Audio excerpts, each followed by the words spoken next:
Comment est-on passé d'un tel moment aux spéculations liant le cardinal à la mort du pape? A-t-il quelque chose à voir avec cela? Aujourd'hui, nous enlevons les couches. Pas de ragots, juste des faits. Nous nous promènerons dans les couloirs du Vatican, fouillerons dans les rapports médicaux et examinerons une relation compliquée, l'affirmation choquante et la réalité. Selon les rapports officiels du Vatican et les déclarations des professionnels de la santé, le pape François est décédé au petit matin du lundi de Pâques, le 21 avril 2025, à sa résidence du Vatican, la Casa Santa Marta, à 7h35 heure locale. Le Vatican a annoncé qu'il était mort d'un accident vasculaire cérébral suivi d'un arrêt cardiovasculaire irréversible, comme l'a confirmé le médecin du Vatican Andrea Arcangeli dans le certificat de décès. Ce qui rend cette affaire particulièrement choquante pour beaucoup, c'est qu'un jour auparavant, le dimanche de Pâques 20 avril 2025, le pape François était apparu en public, saluant les foules sur la place Saint-Pierre depuis la Papa Mobile. Cette apparition publique suggérait que sa santé s'améliorait après une double pneumonie survenue plus tôt dans l'année. La date de son décès, le lundi de Pâques, a ajouté une dimension symbolique à l'événement, compte tenu de son importance religieuse dans le calendrier catholique. Il est important de noter que le pape François était confronté à divers problèmes de santé depuis un certain temps. Il avait été hospitalisé pendant plus d'1 mois en raison d'une pneumonie, et ses antécédents médicaux comprenaient une insuffisance respiratoire aiguë due à une pneumonie bilatérale multimicrobienne, de multiples bronchectasies, une hypertension artérielle et un diabète de type 2. Compte tenu de son âge avancé, 88 ans, ces problèmes de santé le rendèrent vulnérable aux urgences médicales soudaines. Après sa mort, les préparatifs ont commencé pour ses funérailles, qui étaient prévues pour le samedi 26 avril 2025, à l'extérieur de la basilique Saint-Pierre dans la cité du Vatican. Des dizaines de milliers de personnes ont fait la queue pour lui rendre hommage, tandis que son corps était exposé à l'intérieur de la basilique. Le pape François avait demandé un enterrement simple dans un cercueil en bois recouvert de zinc dans la basilique Sainte-Marie-Majeure de Rome, rompant ainsi avec la tradition de l'enterrement des papes sous la basilique Saint-Pierre. Des dirigeants du monde entier, dont le président Donald Trump et la première dame Melania Trump, ont assisté aux funérailles, ce qui témoigne de la stature internationale du pape François et de l'impact qu'il a eu durant son pontificat. Les personnes en deuil se sont rassemblées dans des villes comme Buenos Aires, sa ville natale, et Mexico, ce qui témoigne de son lien particulier avec l'Amérique latine, où il était souvent considéré comme un pontife du peuple. Si le récit officiel est bien documenté et cohérent dans les principales sources d'information internationales, d'où vient donc cette théorie du complot selon laquelle le cardinal Tagle aurait avoué un meurtre? Pourquoi son nom serait-il associé à une affirmation aussi sensationnelle? Pour répondre à cette question, nous devons comprendre qui est le cardinal Tagle et quelle est sa relation avec le pape François. Le cardinal Luis Antonio Tagle, souvent appelé le François asiatique en raison de leurs valeurs communes et de leur approche pastorale, est une figure importante de l'Église catholique et est apparu comme l'un des principaux candidats à la succession du pape François après sa mort. Né à Manille, aux Philippines, le cardinal Tagle a vu son ascension dans la hiérarchie de l'Église s'accélérer pendant le pontificat de François. Le pape François a nommé Tagle préfet de la congrégation pour l'évangélisation des peuples en 2019 et l'a élevé au rang de cardinal-évêque en 2020, des promotions significatives qui reflètent la confiance que François lui accorde. Ces nominations ont été perçues par beaucoup comme positionnant Tagle comme un successeur potentiel qui poursuivrait la vision progressiste de François pour l'Église. Loin de nourrir une quelconque animosité à l'égard du pape François, le cardinal Tagle a toujours exprimé sa profonde admiration et sa gratitude à son égard. En fait, lors de la visite du pape François aux Philippines en janvier 2015, Tagle a accueilli le pape, et leur charisme commun a attiré des foules massives, y compris une messe record à laquelle ont assisté jusqu'à 7 millions de personnes. Monsieur Tagle a fait l'éloge de la capacité de François à se rapprocher des individus, le qualifiant de parabole de la proximité et de la compassion de Dieu. Dans un message particulièrement émouvant adressé au pape François lors de cette visite, Monsieur Tagle a exprimé une profonde gratitude et un lien personnel. Cette expression de gratitude sincère ne ressemble pas à quelqu'un qui nourrit des intentions meurtrières. En fait, tout au long de sa relation avec le pape François, le cardinal Tagle s'est constamment aligné sur la vision de ce dernier et lui a voué une profonde admiration personnelle. La relation entre le pape François et le cardinal Luis Antonio Tagle est faite de respect mutuel, de vision partagée et d'étroite collaboration. Loin de la dynamique antagoniste suggérée par les théories du complot, leur lien représente l'un des partenariats les plus harmonieux de l'histoire récente du Vatican. L'opinion du cardinal Tagle sur le pape François a été constamment positive depuis le début du pontificat de François en 2013. Après avoir participé au conclave qui a élu le pape François, M. Tagle a qualifié l'expérience de profonde et a noté la simplicité et l'humour de François, rappelant leur collaboration antérieure au synode des évêques entre 2005 et 2008. Il a été impressionné par le fait que François ait apporté à la papauté sa personnalité simple, humoristique et observatrice, qualité que Tagle avait observée dans leurs interactions antérieures. Au fil des années, l'admiration de Tagle pour François n'a fait que s'approfondir. En 2015, s'exprimant sur la gouvernance de l'Église, M. Tagle a exprimé son alignement sur la vision de M. François, déclarant que la première année de François en tant que pape avait permis d'articuler des convictions que M. Tagle partageait, mais qu'il n'avait pas pleinement exprimées, à la fois verbalement et pastoralement. Il a particulièrement apprécié l'accent mis par François sur la miséricorde et l'aide aux personnes marginalisées, ce qui correspond aux priorités de M. Tagle. Au cours des années intermédiaires du pontificat de François, Tagle a continué à se faire l'écho des priorités du pape, en particulier sur les questions de justice sociale, telles que la migration et le changement climatique. Il admire l'attention portée par François aux laissés-pour-compte, aux pauvres, aux malades et aux migrants, et considère qu'elle est enracinée dans les traditions bibliques et ecclésiales, et non une simple invention de François. Le plaidoyer de Tagle en faveur des migrants et des pauvres reflète les enseignements de François. La preuve la plus évidente de leur relation étroite est peut-être apparue après que François a nommé Tagle à des postes importants au Vatican. À l'occasion du 7e anniversaire de l'élection de François en 2020, M. Tagle a décrit chaque pape comme un don de Dieu qui se déploie au fil du temps. Il a souligné les leçons qu'il avait tirées de l'exemple de François, comme le maintien de liens personnels malgré les exigences bureaucratiques, l'acceptation des limites et le fait de servir en tant que pasteur plutôt qu'en tant que sauveur. La profonde estime de Tagle pour François était aussi bien personnelle que professionnelle. Il a souvent mentionné que François posait des questions sur les parents de Tagle lors de leur rencontre, montrant ainsi un intérêt sincère pour sa famille qui touchait profondément le cardinal. Ce lien personnel a renforcé leur approche pastorale commune du leadership. Même face à des défis, comme la controverse de Caritas Internationalis en 2022, où François a renvoyé Tagle et l'équipe de direction en raison de problèmes de gestion, le soutien de Tagle est resté inébranlable. Plutôt que d'exprimer son ressentiment, Tagle a présenté la décision comme un moment pour faire face à nos échecs, faisant preuve de déférence à l'égard de l'autorité et de la sagesse de François. Dans les années qui ont précédé la mort de François, Tagle a continué à défendre la vision de la synodalité du pape, une approche plus consultative de la gouvernance de l'Église, exhortant les critiques à s'engager dans les enseignements de Vatican II plutôt que de les caricaturer. Il a été l'envoyé spécial de François au Congrès eucharistique national des États-Unis en 2024, un rôle qui reflète leur relation étroite et la confiance de François à son égard. Après la mort de François le 21 avril 2025, Tagle est apparu comme l'un des principaux candidats à sa succession, souvent appelé le François asiatique, en raison des valeurs qu'il partage.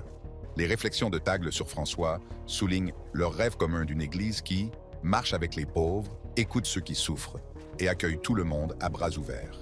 Il a continué à défendre l'héritage inclusif et pastoral de François, en particulier sur des questions telles que la migration, la pauvreté et la compassion pour les groupes marginalisés. Examinons plus en détail ces conspirations, leurs origines et ce qui motive la fiction lorsqu'il s'agit de l'une des institutions les plus anciennes et les plus mystérieuses du monde. Controverses et conspirations historiques du Vatican. Le rôle du Vatican en tant qu'institution religieuse, politique et financière en a fait une cible de choix et de spéculation tout au long de l'histoire.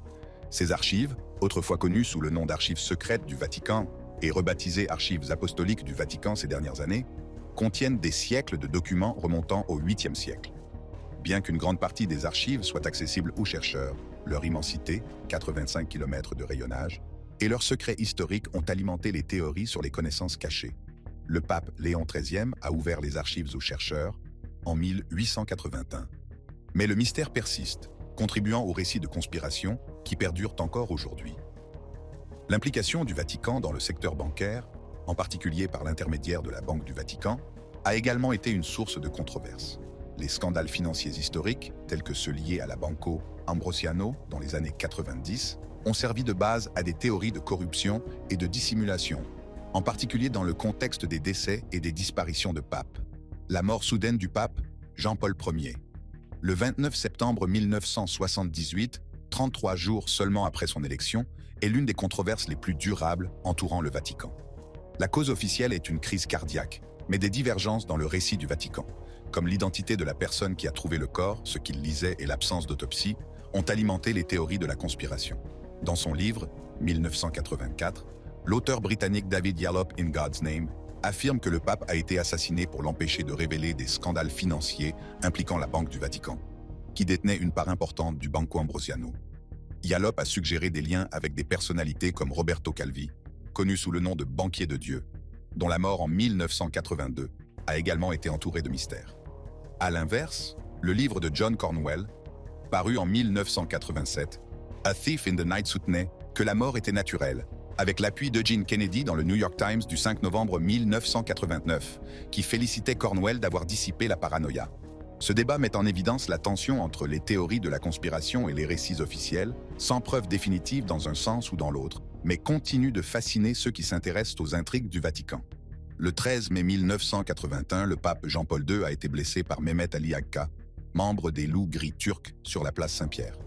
Bien qu'Agca ait été condamné, des théories du complot ont émergé, suggérant une implication plus large, notamment des services secrets bulgares et peut-être du KGB, dans le cadre des stratégies géopolitiques de la guerre froide.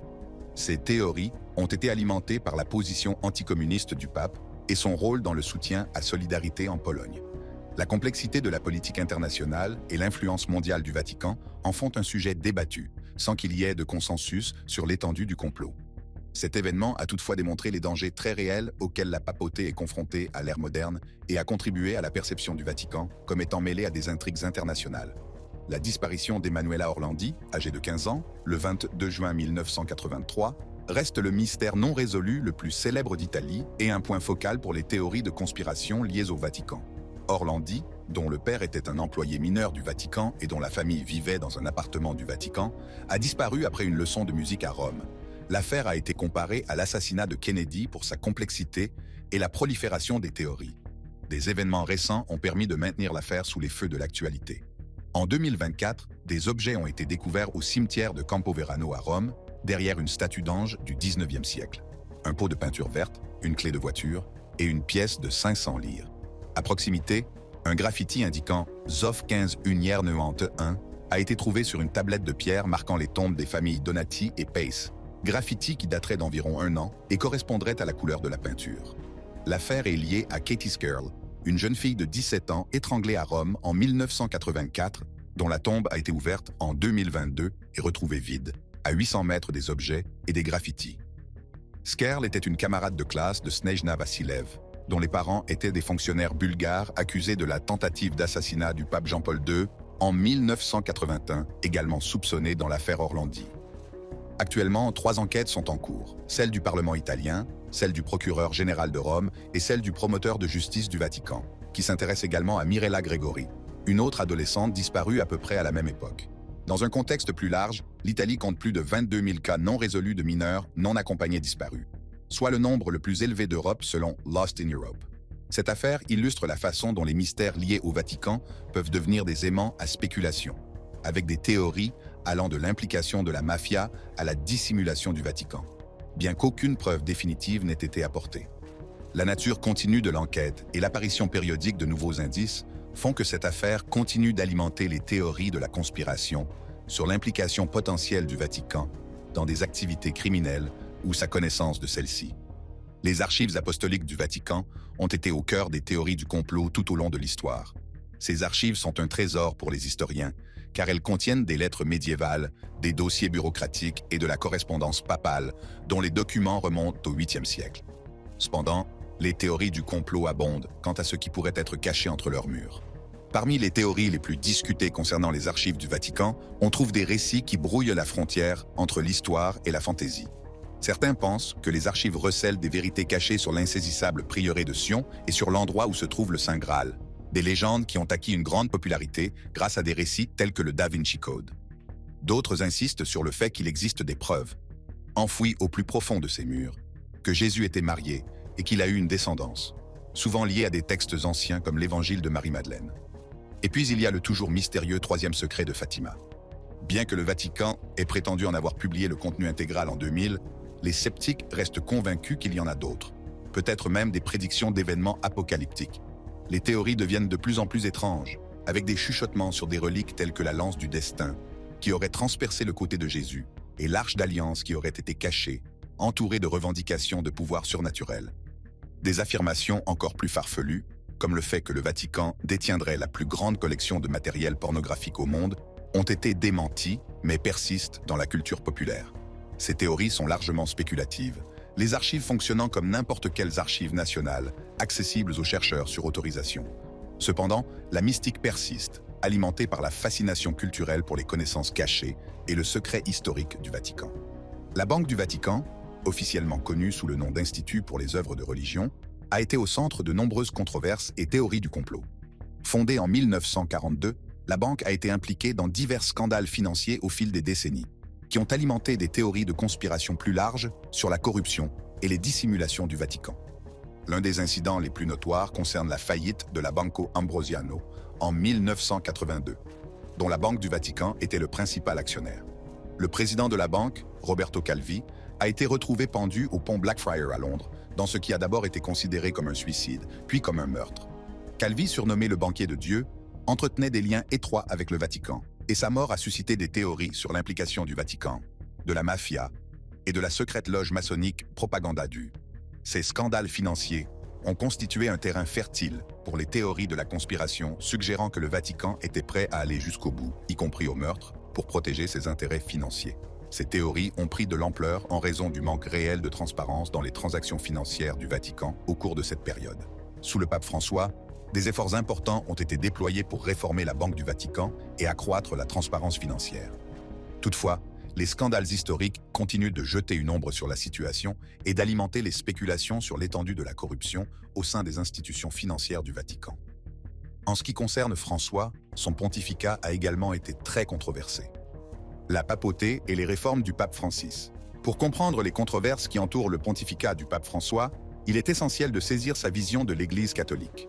François a souvent décrit l'Église comme un hôpital de campagne, soulignant son rôle dans la guérison des blessures et le réchauffement des cœurs, plutôt que dans l'application de doctrines rigides.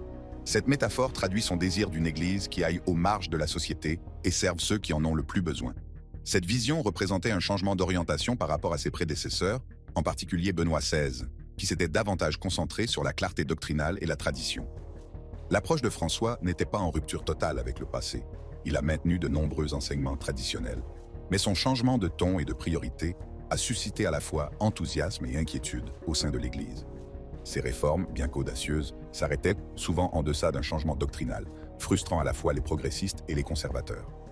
Les progressistes souhaitaient des changements plus substantiels dans l'enseignement de l'Église, tandis que les conservateurs craignaient que même ces réformes modérées ne sapent l'autorité et la tradition de l'Église. Cette tension a marqué une grande partie de son pontificat et continue de façonner l'Église après sa mort. L'une des actions les plus controversées du pape François a été son approche des questions LGBTQ+. Sa désormais célèbre remarque de 2013 « Qui suis-je pour juger ?» en réponse à une question sur les prêtres homosexuels en quête de Dieu, a représenté un changement de ton significatif de l'Église.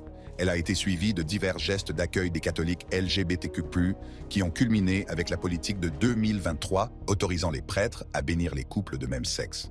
Il est important de comprendre que François n'a pas modifié l'enseignement officiel de l'Église, selon lequel les actes homosexuels sont intrinsèquement désordonnés. Il a plutôt mis l'accent sur les soins pastoraux et la miséricorde plutôt que sur le jugement, créant ainsi un espace pour les catholiques LGBTQ+, au sein de l'Église sans modifier la doctrine. Cette approche n'a satisfait aucune des deux parties du débat. Les conservateurs, y compris les évêques et le clergé, ont fait valoir que la bénédiction des couples de même sexe contredisait l'enseignement de l'Église et envoyait un message confus aux fidèles. Les progressistes, quant à eux, estimaient que le maintien de la doctrine sous-jacente, tout en offrant un accueil superficiel, était insuffisant et potentiellement hypocrite. La controverse a mis en lumière les profondes divisions au sein de l'Église catholique concernant les questions LGBTQ+, et la difficulté de naviguer entre la tradition et les accommodements pastoraux. Le langage ambigu de François et son approche au cas par cas ont permis une certaine flexibilité, mais ont également créé de la confusion et des désaccords sur la position de l'Église. Une autre controverse importante est née de l'exhortation apostolique de 2016 de François Amoris Laetitia, qui traite de la vie familiale et du mariage. Le document suggère une approche au cas par cas pour permettre aux catholiques divorcés et remariés de recevoir la communion, s'écartant ainsi de l'interdiction stricte qui prévalait auparavant.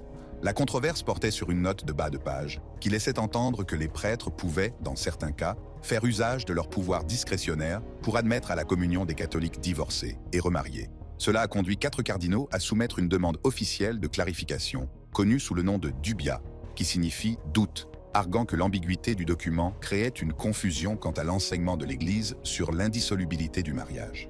La controverse reflétait des débats théologiques plus profonds sur la nature du péché, de la grâce et des sacrements. Les conservateurs craignaient que le fait d'autoriser des exceptions ne sape l'enseignement de l'Église sur le mariage, tandis que les partisans considéraient qu'il s'agissait d'une approche miséricordieuse qui reconnaissait la complexité des situations individuelles. Le refus de François de répondre clairement par oui ou par non au dubia illustre sa préférence pour le discernement pastoral plutôt que pour des règles rigides. Cette approche, tout en créant un espace pour un ministère de compassion, a également alimenté les accusations de confusion doctrinale et d'affaiblissement de l'autorité de l'Église. Le pape François a été très critiqué pour sa gestion de la crise des abus sexuels dans l'Église. Au début de son pontificat, il a fait des déclarations qui semblaient défensives, suggérant que l'Église avait fait plus que d'autres institutions pour lutter contre les abus. Son soutien initial à l'évêque chilien Juan Barros, accusé d'avoir couvert les abus d'un prêtre prédateur notoire, a été particulièrement controversé. Cependant, François a fait preuve d'une capacité de croissance sur cette question. Après avoir envoyé des enquêteurs au Chili et reçu leur rapport, il a reconnu son erreur, s'est excusé d'avoir défendu Barros et a accepté la démission de plusieurs évêques chiliens. Il a ainsi démontré sa volonté d'apprendre et de changer d'approche, même si ses détracteurs estiment qu'il est arrivé trop tard et qu'il a causé des dommages inutiles. François a pris plusieurs mesures concrètes pour faire face à la crise des abus, notamment en créant la Commission pontificale pour la protection des mineurs en 2014 et en organisant un sommet mondial sur les abus en 2019. Il a également mis en œuvre de nouvelles procédures de signalement et d'enquête sur les abus, notamment le motu proprio Vos Estis Lux Mundi de 2019, qui a établi de nouvelles exigences en matière de signalement et des mesures de responsabilisation pour les évêques. Malgré ces efforts, des groupes de survivants comme le Survivor Network of Those Abused by Priests ont critiqué François pour ne pas aller assez loin. Ils ont réclamé des politiques de tolérance zéro, une plus grande transparence et des conséquences plus importantes pour les évêques qui ont couvert des abus. La crise a continué de jeter une ombre sur le pontificat de François, mettant en lumière les échecs institutionnels de l'Église et les souffrances persistantes des victimes. L'engagement de François sur les questions environnementales et politiques, en particulier dans son encyclique de 2015, Laudato Si, a suscité une importante controverse. L'encyclique établit un lien entre la dégradation de l'environnement et l'injustice sociale, approuve le consensus scientifique sur le changement climatique causé par l'homme et critique les aspects du capitalisme mondial qui contribuent à la fois à la destruction de l'environnement et à la pauvreté. Les catholiques conservateurs et les critiques laïques ont fait valoir que l'Église ne devait pas s'engager dans ce qu'ils considéraient comme des questions laïques, telles que la science du climat ou l'économie. Certains nient catégoriquement le changement climatique, tandis que d'autres considèrent que les critiques économiques de François sont socialistes ou gauchistes et qu'elles ne relèvent pas de l'enseignement papal. L'acceptation par François, en 2015, d'un crucifix en forme de marteau et de faucille de la part du président bolivien de l'époque, Evo Morales, a alimenté des accusations de sympathie communiste, qu'il a démenties. François a présenté ces questions comme des impératifs moraux enracinés dans les valeurs de l'Évangile, et non dans la politique. Cependant, ces interventions très médiatisées ont aliéné ceux qui préféraient une papauté strictement spirituelle, reflétant les guerres culturelles plus larges dans la société qui se reflètent au sein de l'Église. Son approche a mis en évidence le défi que représente le fait d'aborder des problèmes mondiaux complexes d'un point de vue religieux dans un monde fortement polarisé. Le synode des évêques sur l'Amazonie, qui s'est tenu en 2019 et qui a abordé la question de la spiritualité indigène et les défis auxquels l'Église est confrontée dans la région amazonienne, a constitué un autre point chaud de la papauté de François. Le synode a suscité la controverse lorsque des statues en bois représentant Pachamama, une figure de fertilité indigène, ont été exposées dans une église du Vatican, ce qui a conduit certains traditionalistes à accuser François d'approuver le culte païen. La controverse s'est aggravée lorsque des personnes ont retiré les statues de l'église et les ont jetées dans le Tibre, un acte que François a condamné. Il s'est excusé pour l'offense causée par les statues, mais a précisé qu'elles n'avaient pas été exposées dans un but idolâtre. Le synode a également discuté de la possibilité d'autoriser les hommes mariés à être ordonnés prêtres dans les régions reculées où il y a une pénurie de prêtres et d'élargir le rôle des femmes dans l'Église, y compris en tant que diacres. Ces discussions ont inquiété les conservateurs, qui y ont vu une remise en cause des enseignements catholiques traditionnels sur la prêtrise et les rôles des hommes et des femmes. La controverse du synode de l'Amazonie a mis en lumière les tensions autour de l'inculturation, le processus d'adaptation de la présentation de l'Évangile par l'Église aux différentes cultures. et l'équilibre entre le respect des traditions indigènes et le maintien de l'intégrité doctrinale de l'Église catholique. Elle a également révélé de profondes divisions au sein de l'Église concernant les pratiques liturgiques et les expressions culturelles de la foi. En 2021, François a publié Traditionis Custode, gardien de la tradition, un motu proprio qui restreint la célébration de la messe latine traditionnelle antérieure à Vatican II, également connue sous le nom de forme extraordinaire. Cette décision a été perçue comme un revirement par rapport au Summorum Pontificum de 2007 de Benoît XVI, qui avait libéralisé l'utilisation de l'ancienne forme liturgique. La décision de François a suscité la colère des traditionalistes, dont l'évêque Joseph Strickland, qui y ont vu une attaque contre leur forme de culte préférée et une trahison de l'héritage de Benoît XVI. Certains y voient une punition pour les conservateurs qui se sont opposés aux autres réformes de François, tandis que ce dernier la défend comme nécessaire à l'unité de l'Église. La restriction de la messe traditionnelle en latin a mis en lumière l'inquiétude de François face à ce qu'il considérait comme une rigidité et une division croissante au sein de l'Église. Il craint que l'attachement à la liturgie d'avant Vatican II ne s'accompagne parfois d'un rejet des enseignements et des réformes du Concile Vatican II, créant ainsi une Église parallèle au sein du catholicisme. Cette décision a creusé le fossé entre François et les catholiques traditionalistes, dont beaucoup s'opposaient déjà à ces autres réformes et qui ont vu dans cette restriction la confirmation de leurs craintes concernant son pontificat.